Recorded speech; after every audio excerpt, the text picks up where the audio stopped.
L'euthanasie des rentiers est bien là. Je ne parle pas de la version tronquée de Keynes, selon laquelle l'inflation serait un levier mobilisé par les États pour effacer une partie de leurs dettes au détriment des créanciers. Il est clair que nous ne sommes pas dans ce scénario-là aujourd'hui et qu'en dépit du quantitative easing, aucune vague d'inflation dévastatrice ne semble pointer à l'horizon. Nous y sommes bien davantage, en revanche, disons sous une forme rampante, si l'on regarde l'évolution des rendements servis aux épargnants aujourd'hui.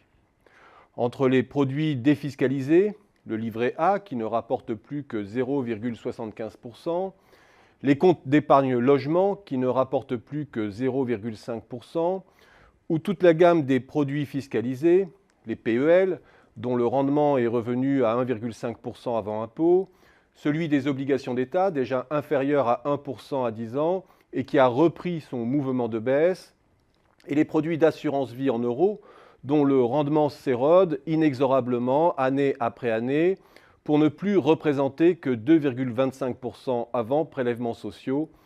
Les épargnants n'ont que très peu d'options pour espérer engranger des rendements supérieurs à 2%. Il leur reste certes les produits d'assurance vie en unité de compte, vers lesquels ils se reportent aujourd'hui, poussés par les intermédiaires financiers, mais avec les risques que l'on connaît dans un contexte d'extrême volatilité. Et le marché des actions, dont les grands yo-yo depuis 15 ans, poussent à la prudence. Certes, les produits anciens continuent à rehausser le rendement apparent du patrimoine des Français.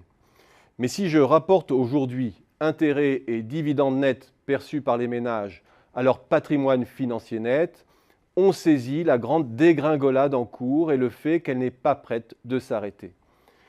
Les intermédiaires financiers, confrontés à des problèmes de rentabilité de plus en plus aigus, n'ont pas d'autre échappatoire que de reporter la baisse des rendements sur les épargnants ou d'augmenter leur exposition au risque. Or, c'est bien l'écart structurel entre les rendements réels des produits financiers et le taux de croissance de l'économie qui a permis aux ménages jusqu'ici d'augmenter quasi mécaniquement leur richesse financière plus rapidement que leurs revenus.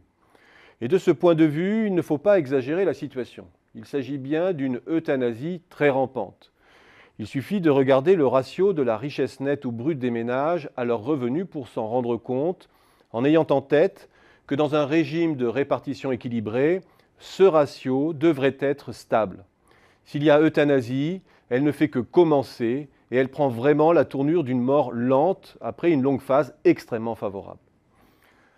Avant de reprendre l'argument classique selon lequel cette érosion des rendements est un coup de plus porté à l'incitation à investir, au moment même où la croissance potentielle souffre d'un ralentissement de l'accumulation du capital, il est peut-être bon de rappeler ce qu'est véritablement l'euthanasie des rentiers au sens de Keynes. C'est le moment non pas où l'État opère un hold-up sur les épargnants, de la classe moyenne notamment, mais celui où prend fin la rareté organisée du capital, une rareté qui permet sa survalorisation et des surrendements. Or, c'est précisément là que nous en sommes aujourd'hui. La valeur nominale élevée du capital camoufle le fait que le rythme de croissance réelle du capital productif n'a cessé de décélérer dans les économies avancées. Les surcapacités dont on parle ne sont que l'illusion que crée un mauvais partage du revenu. La demande se dérobe plus vite encore que le capital. Pour rompre avec ce cercle vicieux, il faut que s'opère un nouveau partage de la richesse où la baisse du rendement exigé met fin à la raréfaction du capital.